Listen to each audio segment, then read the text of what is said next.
Number 3. Varbad korrigeerisime ära, sabakondi korrigeerisime ära, nüüd korrigeerime ära oma õlad.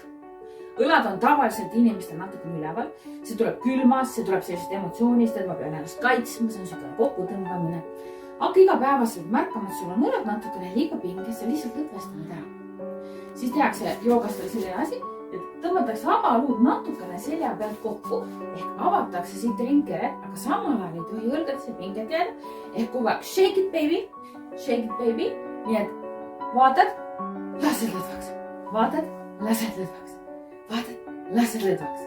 Ja mina avastasin näiteks, et kui ma lähen teel WC-sse, et mul on nagu tõusid. Õlad reageerivad alati emotsionaalsele pingele meie sees, lõdvestades õlad.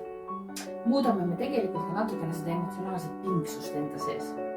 Ja päev number 3 on joogatatud.